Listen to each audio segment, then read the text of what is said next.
இப்போ சென்னையில ரெண்டே பேருக்கு நடுவுல தான் போட்டி. ஒன்னு இஎம்ஐ, இன்னொன்னு ரெண்ட். போரூர், காட்டுப்பாக்கம். ரெண்டட் ஹவுஸ்னா உங்க ரெண்ட், அவங்க அசர்ட். ஓன் ஹவுஸ்னா உங்க இஎம்ஐ, உங்க assert. For bookings call 8682089820. Thirunavukkarasu arrest பண்ணி அங்கேருந்து பல லீடு பிடிச்சி போயிட்டுருக்காங்க. இதில் பண்ணவங்கெல்லாம் இப்போ மாட்டிக்கிட்டு இருக்காங்க. இதுக்கு சோர்ஸு கரெக்டாக கிடச்சி இதாச்சுன்னா அது நம்ம நினைச்ச மாதிரி செந்தில் பாலாஜியும் அவர் தம்பி அசோக்கையுமே டேரெக்டாக பண்ணுறதுக்கான சோர்ஸஸ் தேடிட்டுருக்கு அரசாங்கம். சேனல் வரல, அரசு மீடியாவை முடக்குது, 4ஆம் தூணை அடக்குதுன்னு சொல்லி கதை விட்டு தெரிஞ்சிங்க. உன் வேலை அதுதானா? நீ என்ன வேலை பார்த்த? WMA வேலை தானே பார்த்த. சேனல் நேரடியாக எதையும் செய்யாது. நெறியாளர், பரியாளர்னு யாராவது பேர் வச்சு தான் பண்ணுவாங்க. ஆளுங்கட்சிக்கு எதிராக செயல்பட்டுருக்காங்க. அப்போ ஏன் ஆளுங்கட்சி உங்கள் சேனலில் செட்டாப் பாக்ஸ்லேருந்து எடுக்கக்கூடாது? நீ ஜனநாயக பிரகாரம் எதுவும் செய்யலை, விரோதமாக பண்ணியிருக்கீங்க அப்படின்னா என்ன அர்த்தம்? அப்போ ஜனநாயகம் நாங்கள் மட்டும் ஏன் காப்பாற்றணும்? கேபிள் டிவி சேனலில் எல்லா இதில் டிவி வரணுமா? CEO கம்பெனியுடைய ஓனர் வாங்க, நடுநிலையாக நாங்கள் செயல்படுவோம்னு எழுதி கொடுக்க சொல்லுவோம். இல்லைனா நீங்கள் எப்போ வேணால் எங்களை எடுங்கன்னு எடுக்க சொல்லுவோம். அரசாங்கம் துணிஞ்சி ஜெயலலிதா மாதிரி ஆமாம் எடுப்புன்னு பிளாக் பண்ணுங்கன்ற, ஸ்டாப் பண்ணலான்ற, அப்போ தான் இவங்க திருந்துவாங்க. பேரும் அல்லம்படி 6 முதல் 60% வரை ஆடி தள்ளுபடியுடன் super Saravana stores, Chennai, Madurai, Kovai.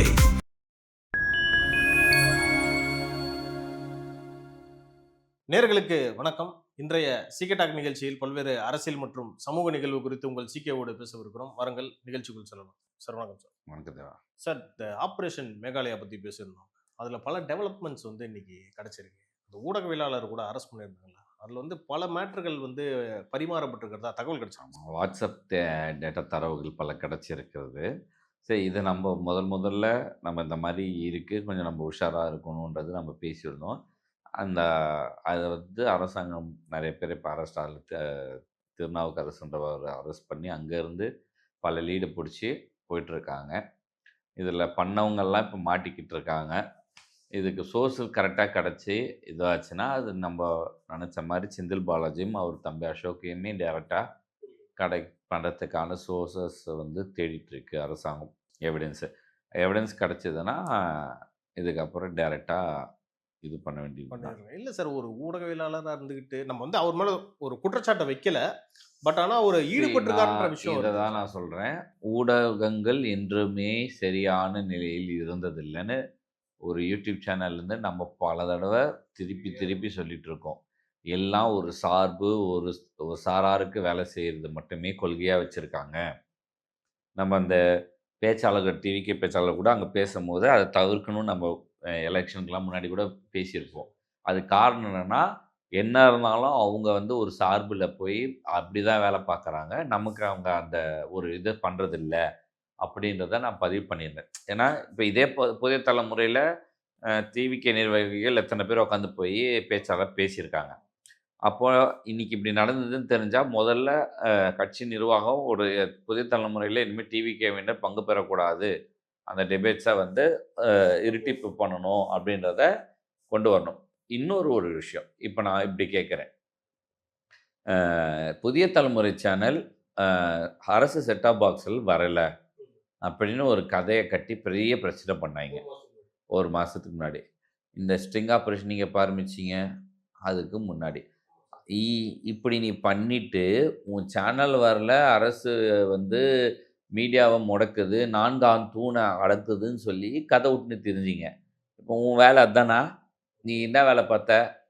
WMA வேலை தானே பார்த்த. சார், இவர் தனிப்பட்ட விஷயத்தில் பண்ணியிருக்கலாம். அது நம்ம ஒரு நிறுவனத்தையே நம்ம அது எப்படி அது கூட தெரியாத ஒரு நிறுவனம் இருக்கும் தம்பி. நானே கேட்குறேன், ஒரு கட்சியுடைய தொண்டர் செலவு பண்ண பிரச்சனையை நீங்கள் என்ன பண்ணுறீங்க? தலைமையை டிவிக்கேன்னு கொண்டு போய் இதே மீடியாவை நான் சொன்னது கிடையாது.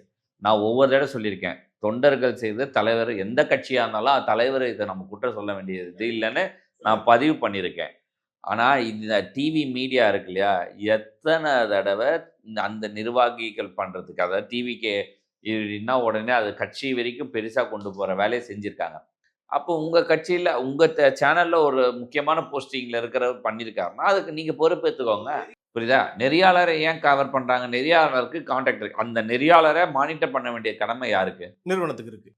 அது தவறும் பட்சத்தில் என்ன பண்ண முடியும்? அப்போ நீங்கள் தானே அதுக்கு ஆக்ஷன் எடுத்திருந்தீங்கன்னா அவங்க கிளியர்னு நம்ம சொல்லியிருக்கலாம். அவங்க ஆக்ஷன் எடுக்கல. சேனல் நேரடியாக எதையும் செய்யாது. நெறியாளர், பரியாளர்னு யாராவது பேரை வச்சு தான் பண்ணுவாங்க. புரியுதா? அவங்களுடைய இடன் அஜெண்டா இருக்கலாம், இல்லாமலும் இருக்கலாம். பட் இதை இப்படி நடக்கிறதுக்கான வாய்ப்புகள் தான் அதிகம். ஏன்னா நெறியாளர்களுடைய செயல்பாடுகள் சேனல் 8க்கு தெரிஞ்சாகணும். அங்கே தெரியாமல் எப்படியா ஒரு விஷயம் செய்ய முடியும்? கண்டிப்பாக. அதுவும் அந்த அவர் சொன்ன அந்த பரிமாறிக்கப்பட்டுக்கிட்ட அந்த வாட்ஸ்அப் டேட்டாஸ் எப்படின்னா வாய்ஸ் நோட்டில் போயிருக்கான் சார். அதான்ப்பா நினைக்கிறேன். அவன் தப்பு பண்ணியிருக்காங்க. எதுக்கு? ஆளுங்கட்சிக்கு எதிராக செயல்பட்டிருக்காங்க. அப்போ ஏன் ஆளுங்கட்சி உங்கள் சேனலில் செட்டப் பாக்ஸ்லேருந்து எடுக்கக்கூடாதுன்னு நான் இருக்கேன். நீ ஜனநாயக பிரகாரம் எதுவும் செய்யலை. கரெக்ட். ஜனநாயக விரோதமாக பண்ணியிருக்கீங்க. அப்படின்னா என்ன அர்த்தம்? அப்போ ஜனநாயகம் நாங்கள் மட்டும் ஏன் காப்பாற்றணும்? அரசாங்கம் மட்டும் ஏன் ஜனநாயகத்தை பிடிக்கணும்? நான் தான் சொல்கிறேன், தப்புன்னா உனக்கும் தப்பு, எனக்கும் தப்பு. சரின்னா நீயும் சரி, நானும் சரி. அப்படி போகலாமே. நான் இப்படி ஒரு செயல்படுறதுக்கு இதை அரசாங்கம் ட்ராய்க்கு எழுதி போடணுன்றேன் நான். ட்ராய்க்கு இந்த மாதிரி, ஏன்னா அங்கே ரெகுலேட் இந்த மாதிரியான சிஸ்டங்கள் இருக்குது. நியூஸ் சேனலுக்கு ரொம்ப ரெஸ்ட்ரிக்ஷன்ஸ் இருக்குது. இந்த மாதிரி இங்கே செயல்பட்டாங்கன்றத மேற்கோள் காட்டி பேசணும். ஓகேவா? நான் எந்த டிவிக்கே ஆட்சிக்கு யாரும் என் சார்பாக நீங்கள் நியூஸ் போடுங்களோ பேசுங்கன்னு இது வரைக்கும் ஒரு சர்க்குலரோ ஒரு பேச்சுமே நடந்ததில்லை. உங்கள் நிர்வாகத்தை நீங்கள் அழகாக செய்யுங்கன்னு விட்டுட்டு வேடிக்கை பார்த்தா ஆட்சி நீங்கள் கவுக்கணும்னு நினைக்கிறீங்கன்னா நீங்கள் இப்போ என்ன பண்ணுவோம்? இப்போ இதுக்கு முன்னாடி இந்த ஆட்சி என்ன பண்ணிச்சு? போன தடவையுமே திமுக பீரியடில் புதிய தலைமுறை பேண்ட் ஆச்சு. அதுக்கப்புறம் எதை சரி கட்டினாங்கன்னு தெரில. இப்போ அந்த காட்சிக்கு போய் இப்போ பண்ணுறாங்க. புரியுதா? இன்னைக்கு நீ இந்த ஆட்சியை கவுக்கணும் நீ இப்போ ஒரே மாதத்தில் நீங்கள் நினைக்கிறீங்கன்னா நீங்கள் எவ்வளோ பெரிய ஆளாக இருப்பீங்க? இப்போ இத்தனைக்கும் தமிழ்நாட்டில் ஒரு லீடிங் சேனல் அது. அவங்களே இந்த நிலைமையில் ஏற்பட்டால் மக்கள்கிட்ட நாளைக்கு ஜேர்னலிசம் போய் எப்படி இந்த மாதிரி நம்பிக்கையை ஏற்படுத்தும்? இது மக்கள் நம்பிக்கை நான் தான் தொண்டைக்கிளே கற்றுட்டு இருக்கேனே. சேனல்ஸை நம்பாதீங்க. அவங்க ஒரு எத்திக்ஸ் இல்லாமல் தான் இருக்காங்க. அவங்க சார்பு நான் என்னால் இப்போ நம்ம கவுண்டர்னா நம்மளால கொடுக்க முடியும். எந்தெந்த சேனலுக்கு யார் எப்படி கவனிச்சுக்கிட்டாங்க, என்ன செஞ்சுக்கிட்டாங்கன்றதெல்லாம் நமக்கு தெரியுது. பட் நான் என்ன சொல்கிறேன், சரி எல்லார்கிட்டே வாங்குறீங்க அப்படின்னா நியூட்ரலாக இருந்துருங்க. இல்லை யார்கிட்டயே வாங்காதீங்க. வாங்காமல் நியூட்ரலாக இருங்க. 2 தான் ஆப்ஷனு.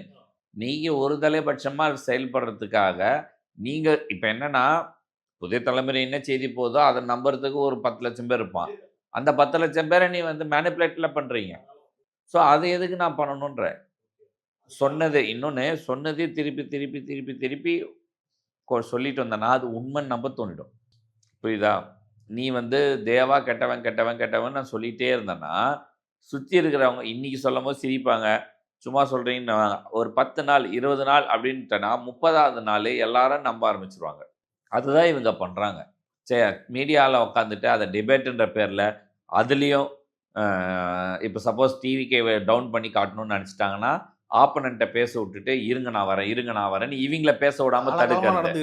இப்போ வரைக்கும் நடக்குது. இவங்கள பேச விடாமல் தடுக்கிறது. இதுதான் கேப்டன் தூ அப்படின்னு ஒரு விஷயம் பண்ணார். ஞாபகம் இருக்கா? அது எதுக்காகனா நீங்களாம் என்ன நியாயமாக நடந்துக்கீங்க போங்க அப்படி தூ அப்படின்ட்டு அதுக்கு அவரை வச்சு செஞ்சாங்க. என்னது நீங்கள் நான் ஒன்று சொல்கிறேன், கேப்டன் அவர்களில் பேச்சாளர்கள் இந்த டிபேட்ஸில் கட்சி சார்பாக யாரும் பங்கேற்றதே கிடையாது தெரியுமா? ஆமாம். நீங்கள் ஒரு முன்னாடி பழைய இதை எடுத்துக்காட்டு அவருடைய ஸ்ட்ரிக்ட் கண்டிஷன் இவங்க அவங்களுக்கு விலை போனவங்க நம்மளுக்கு என்றைக்கும் எதுவும் செய்ய மாட்டாங்க. அன்னைக்கு தேமுதிகான்னு போட்டாலே புக்கு விற்கிறது நியூஸில் ஹைலைட் ஆகுறதும் அவ்வளோ ட்ரெண்டு. அப்படி இருந்த அந்த இதை இவங்க யூஸ் பண்ணிப்பானுங்க. ஆனால் உட்கார வச்சு அசிங்கப்படுத்தி அனுப்புவாங்க. இவரை நெகட்டிவாக பண்ணும். அதே தான் அதுதான் சொல்கிறேன். சேனல்ஸை நம்பாதீங்க. நான் ஓப்பனாகவே சொல்கிறேன், இப்படி இருக்கிற சேனலில் ஏன் நான் இதில் கொடுக்கணும் கவர்மெண்ட்டில் கேபிளில்? நான் சொல்கிறேன், இப்போ கேபிள் டிவி சேனலில் எல்லா இதில் டிவி வரணுமா? சிஇஓ கம்பெனியோடைய ஓனர் வராங்க, நடுநிலையாக நாங்கள் செயல்படுவோம்னு எழுதி கொடுக்க சொல்லு. அவங்க எழுதி தான் கொடுப்பாங்க இல்லைன்றீங்க. அது செயல்படணும். இல்லைன்னா நீங்கள் எப்போ வேணால் எங்களை எடுங்கன்னு எடுக்க சொல்லு. சரி, நான் வந்து பொது அரசாங்கம், நான் ஒரு சேனலில் சர்வீஸ் கொடுக்குறேன். இப்போது என்டர்டெயின்மெண்ட் சேனல்லாம் விட அது ஏதோ ஒன்று, அது மக்கள் விருப்பத்தில் பார்க்குறாங்க. செய்திக்கு சில விஷயங்கள் இருக்குது, ரெகுலாரிட்டி இருக்குது, ரெகுலேஷன்ஸ் இருக்குது, ட்ராய் இருக்குது. இந்த இவங்களுடைய சிஸ்டத்துலேருந்து அதை ப்ராப்பராக மானிட்டர் பண்ணி கொடுக்கணுன்றது தான் ரியாலிட்டி. அங்கே ஃபேக் நியூஸ் பரப்பக்கூடாதுன்னு ஒன்று இருக்குது ரியாலிட்டியில்.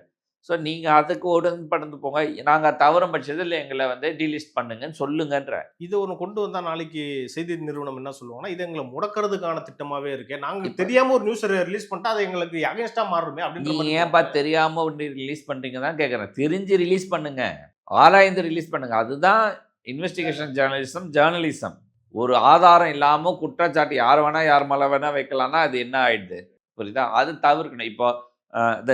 இப்போ இருக்க மீடியாவில் வாட்டர்மெலன் ஸ்டார் மாதிரி ஆளெல்லாம் தூக்கின்னு வந்து ஆஹா ஓஹோன்னு பேசிடுறோம்.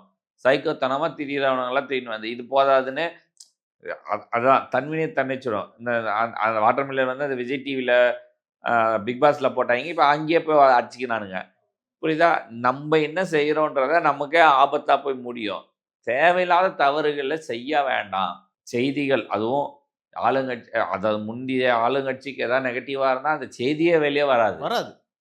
போன கவர்மெண்ட் எக்ஸாம்பிள் கால் பண்ணி இப்போ நெறியாளர்ன்றது எவ்வளோ முக்கியத்துவம் நான் சொல்கிறேன் தேவா, புரிஞ்சுக்கோ. ஜெயலலிதா அவர்கள் மரணிச்சாங்க, இறந்தாங்க. அது முன்னாடி நாளே ஒரு இன்சிடென்ட்டு ரிலீஸ் ஆகி வெளியே இதுவாகி அவசரப்பட்டு அது க்ளோஸ் பண்ணாங்க, ஓகேவா? அது முதல்ல ரிலீஸ் பண்ணது யார் சொல்லு? பாண்டே, தந்தி டிவி. பாண்டேயில் தந்தி டிவி, ஓகேவா? அவருக்கு எப்படி அது தெரியும்? அரசாங்கம் இந்த மாதிரி பெரிய மரணங்கள்னா மரணம் நிகழத்துக்கு முன்னாடியே என்ன ஆகும்னா, இந்த மாதிரி நியூஸ் சேனல்ஸுடைய சேனல் ஹெட்டுன்றதோ இந்த நெறியாளர் முக்கியமானவங்களை, புதிய தலைமுறை, தந்தி டிவி, அது மாதிரி 4 முக்கியமானவங்களை கூப்பிட்டு அங்கே நிற்க வச்சு எல்லாத்தையும் எக்ஸ்பிளைன் பண்ணாங்க. அது தெரியுமா யாருக்காது? ஜெயலலிதாவுடைய உடல்நிலையை பற்றி.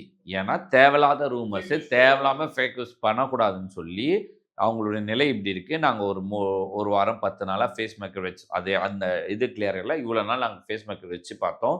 இந்த ஃபேஸ் மேக்கர் அதுக்கு ஒரு சிஸ்டம் இருக்குது, ஒரு 2 நாள் 3 நாள், அதுக்குள்ளே ரெக்கவரி ஆகிடுச்சுன்னா அவங்க ரெக்கவரி, இல்லைன்னா இல்லைன்றது. ஸோ நாங்கள் இது மாதிரி பண்ணியிருக்கோம், இப்போ ஃபேஸ் மேக்கர் வச்சுருக்கோம், பட் அவங்க வந்து அதுக்கு அடாப்ட் ஆகலை.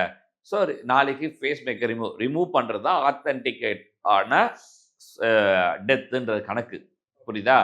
ஸோ அவங்க வந்து செயல் இழந்துட்டாங்க, ஃபேஸ் மேக் வச்சு அதை வந்து செயல்பட வச்சிட்டு இருக்காங்க.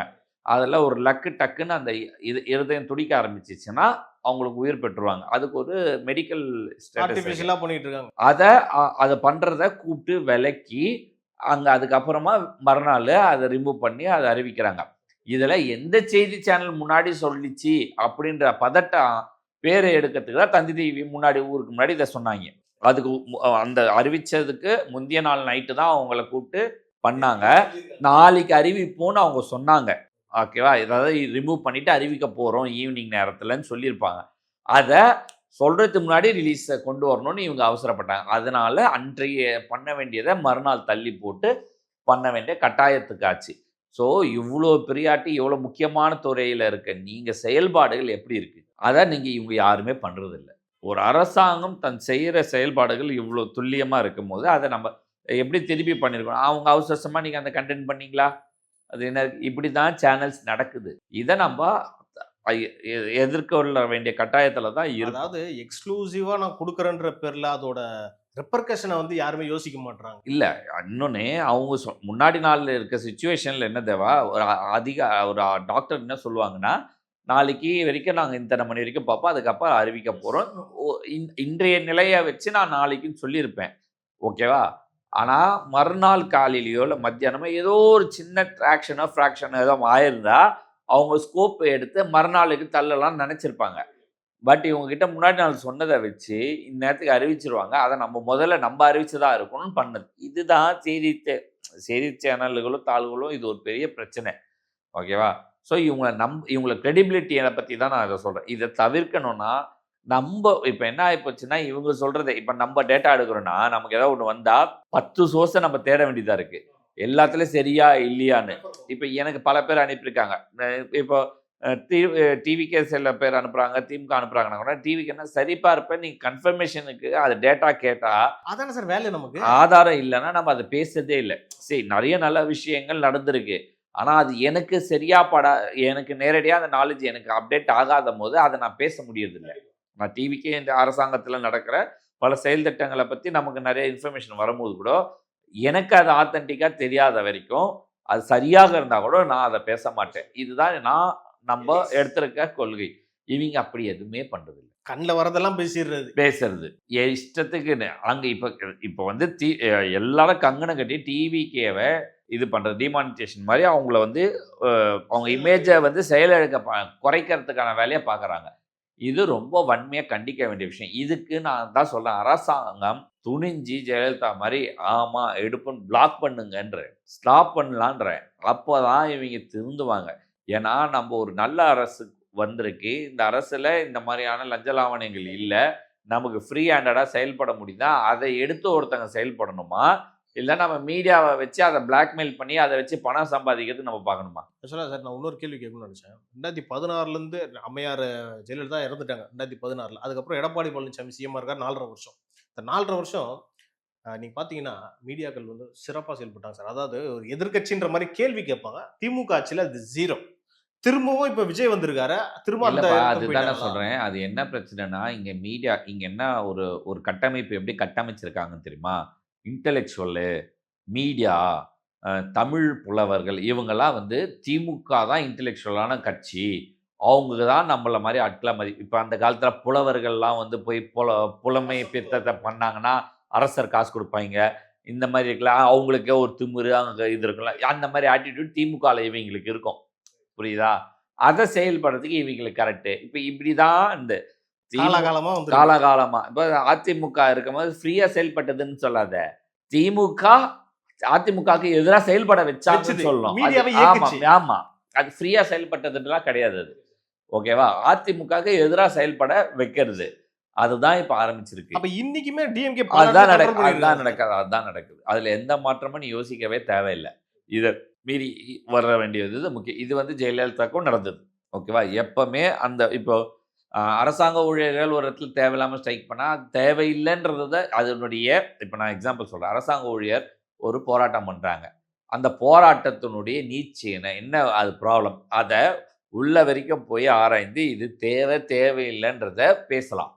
ஆனால் கண்மூடித்தனமாக அதுக்கு ஆதரவு கொடுக்குற மாதிரி அரசாங்கத்தை எதிர்க்கிற மாதிரி ஒன்று, அவங்கள போய் பேட்டி எடுத்து இங்கே போடுறது, இவங்களை வந்து ப்ரெஷர் பண்ணுறது, இதே வேலை பண்ணுறதுக்கு எதுக்கு?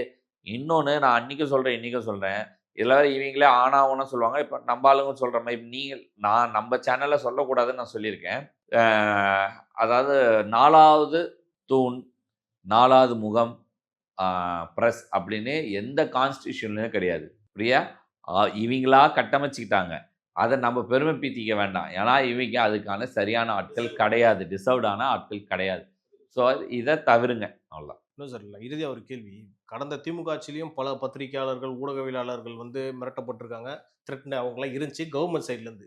ஆனால் இன்னைக்கு பார்த்தீங்கன்னா திருமாவளவன் வாய் திறக்கிறாரு, இன்னும் பல பேர், வேல்முருகன் வாய் திறக்கிறாரு, பல கண்டனங்கள்லாம் கொடுக்குறாங்க. அது நம்ம தப்பும் இருக்குது தேவா. இப்போ செத்து போனவங்களுக்கெல்லாம் உயிர் குத்துட்டோம், புரியுதா?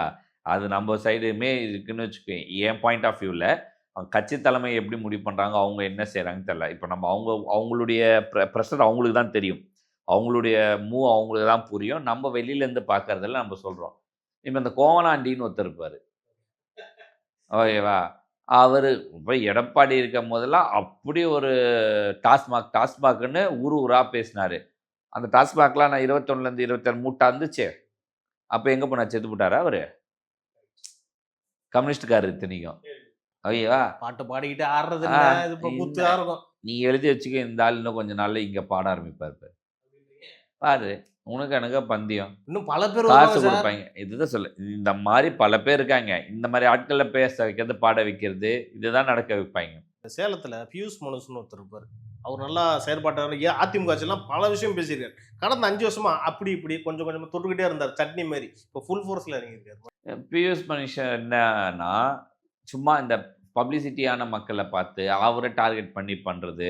கொஞ்ச நாள் ஈஷா பின்னாடி தெரிஞ்சார், இப்போ ஆரோவில் பின்னாடி சுற்றுறாரு. நாளைக்கு வேறு ஏதாவது இருந்தால் இந்த மாதிரி இருக்கிறவங்களா பார்த்து டார்கெட் பண்ணுறது தான் இவருடைய வேலை. அப்போ தான் பப்ளிசைஸ் ஆவார், பப்ளிசிட்டி ஆவார். இவர் டார்கெட்டில் என்ன இப்போ எப்படின்னா நீ சொல்லல திமுக ஆதரவுனா அது எதிர்ப்பு பிஜேபி சார்பு இந்த சாமியார்கள் இந்த மாதிரியானதெல்லாம் டார்கெட் பண்ணுறது. இவங்க வந்தாங்கன்னா அதை பற்றி கண்டுக்காம வேணாப்பா இப்போ எதை டச் பண்ணிக்காத விட்டுடு. ஆக்சுவலாக இவங்க திமுகவோட ஆளாவே இல்லைன்னா கூட மக்கள் அப்படி யோசிக்க வைக்கிறாங்க சார் இவங்களாம். இல்லைன்றது நம்ம சொல்ல முடியாது. நம்ம பத்திரிகை துறையிலேருந்து நான் பார்த்துட்டேன். பல பேர் நம்ம சந்திச்சிருக்கோம். நம்ம இங்கேருந்து அட்மையர் பண்ணி வா சூப்பர் இப்படின்னு பார்க்குறோம். உள்ளே என்ன நடக்குதுன்னு பின்னாடி நமக்கு தகவல் வரும்போதோ நேரடியாக நம்ம சிலதெல்லாம் பார்க்கும்போது நம்மளால் ஜீர்ணிச்சிக்க முடியல. ஒரு எக்ஸாம்பிளும் சொல்லலாம் சார். அப்துல் கலாம் அவர்களுடைய செயலாளர் இருந்தார்ல பொன்ராஜ், எப்பேற்பட்ட ஆளாக இருந்தார் நம்ம பார்க்குறோம். எப்பேற்பட்ட இல்லைப்பா, அது பேர் சும்மா அதான் சொல்கிறேனே, இங்கே கட்டமைக்கிறதுன்றது அதிகம். ஓகேவா, ஏதோ ஒரு 40 நாளோ 4 நாளோ போய் கூட இருந்துட்டு நான் மாதிரி இருந்துட்டு வந்துட்டேன்னா அவர் பேரை வச்சுன்னு அரசியல் பண்ணுறது தன்னை நிலைநிறுத்திக்கிறது. ஓகேவா, நீ அவர் இறந்ததுக்கப்புறம் அவருடைய உதவியாளர்னு பேர் போகிறதுக்கு உனக்கு என்ன தகுதி இருக்குது? ஒன்று. ரெண்டாவது, ஏன் நீ மீடியாவில் பேசுகிற உதவியாளர் பேசுவாருன்னு அப்துல் கலாம் சொல்லியிருந்தாரேண்ணா, நீ ஏன் பேசுகிற? அப்போ அது ஏன் உதவியாளர் அவர் பேர் இழுத்துக்கிற? அவர் பேர் தேவைப்படுது. அப்போ தான் இவரை ஒரு பப்ளிக் ஃபிகராக ஆக்க முடியும். புரியுதா? மீடியா தெரியாது. அதெல்லாம் இவங்க கட்டமைச்சு ஏற்றி வைப்பாங்க. இது திமுகவுடைய ஒரு ஸ்ட்ராட்டஜி. அந்த மாதிரி பல பேர் செய்வாங்க இல்லையா? அந்த மாதிரி ஏற்றி விட்டால இவர் லாஜிக்காக அப்படிலாம் ஒரு அவ்வளோ பெரிய அப்பாட்டக்கராவோ இல்லை அவ்வளோ பெரிய விஷயங்களாவோ தெரியாது எடுத்தலாம். அப்படின்னா ஒரு உதவியாளர் எத்தனை லட்சம் பண்ண நீ நட்ட செயல்பாட்ட சொல்லு. அதெல்லாம் நீ எதுவுமே செய்யல, அப்புறம் என்ன நீ உதவியாளர்? வேணாம் சார், அதை பற்றி பேசி யார் தேவையில்லாம பேச தேவையில்ல. உங்கள் நேரத்துக்குங்கிறதுக்கு நன்றி சார். நன்றி.